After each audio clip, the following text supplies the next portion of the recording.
Mas, kita makan siang di restoran Padang Jalan Juanda yuk. Demikian telepon singkat yang langsung saya jawab dengan perkataan iya. Inilah telepon dari mitra saya, ayah angkat saya, seorang yang 20 tahun usianya di atas saya, yang merupakan mitra saya lebih dari 25 tahun. Saya juga komisaris di perusahaannya dan memiliki saham kecil di organisasinya. Dan itu dulu sebelum strategi lain muncul di kemudian hari. Bisnis dipegang olehnya lebih ada 16 perusahaan. Dan saya respect sekali dengan beliau, seorang asli Bali. Beliau adalah ayah angkat saya.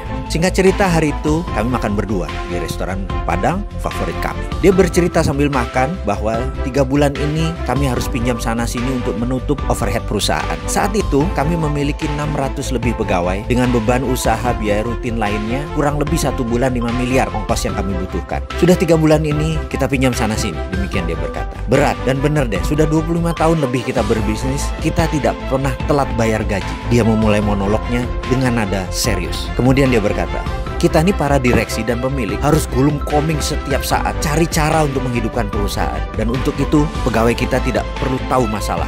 Namun kali ini berat sekali. Lalu dia menatap saya. Ada saran nggak, Mas? Demikian dia berkata kepada saya yang lagi mengunyah makanan. Saya pun menjawab demikian.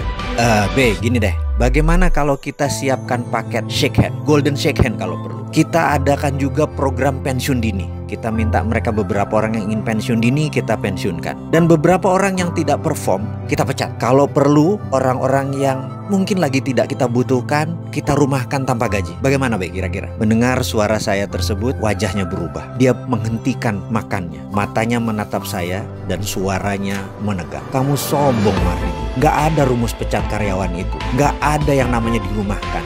Gak ada yang namanya golden shake hand sekalipun. Mereka semua bekerja sudah sangat keras. Mereka adalah orang pilihan. Itu nadanya dengan tegas dia berkata. Kamu harus cari cara lain. Lalu dia melanjutkan bicaranya setelah terhenti sesaat. Kamu jangan pernah berpikir bahwa apa yang selama ini kita dapat adalah karena kepintaran kamu atau kepintaran saya. Gak ada itu. Semua itu terjadi, itu bukan karena kita. Ini merupakan jawaban dari doa 600 pegawai kita dan keluarganya. Mungkin kalau dikumpulkan ini adalah doa dari 1.500 orang. Jujur, kamu harus berpikir berbeda dengan apa yang kamu katakan barusan. Ini semua bukan karena kamu, bukan karena saya. Jangan mentang-mentang ekonomi lagi turun, kita lagi susah, pegawai kita pecat. Bukan begitu, nggak bisa begitu. Ini contoh aja ya, saya kasih tahu kamu. Coba kamu bayangkan, kamu berdoa dengan ikhlas, bekerja keras dan jujur. Lalu di catatan langit, kamu harus dapat rezeki 10 miliar bulan ini. Coba bayangkan itu ya. Maka malaikat yang ditugaskan menurunkan 10 miliar itu pasti perlu infrastruktur rezeki turun. Di mana itu? Yaitu bisnis kamu. Jadi dia turunkan lewat bisnis kamu, rezeki itu datang ke kamu. Begitu juga doa 1.500-an anggota keluarga karyawan kita.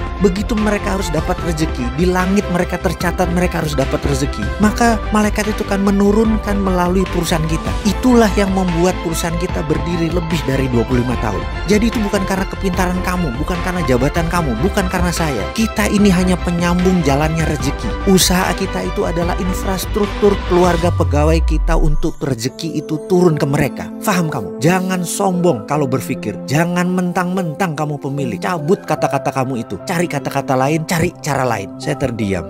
Sekali lagi, sudah puluhan kali saya terdiam mendengar monolognya. Saya merenungkan kata-katanya bahwa usaha itu hanya infrastruktur rezeki keluarga kita dan pegawai kita.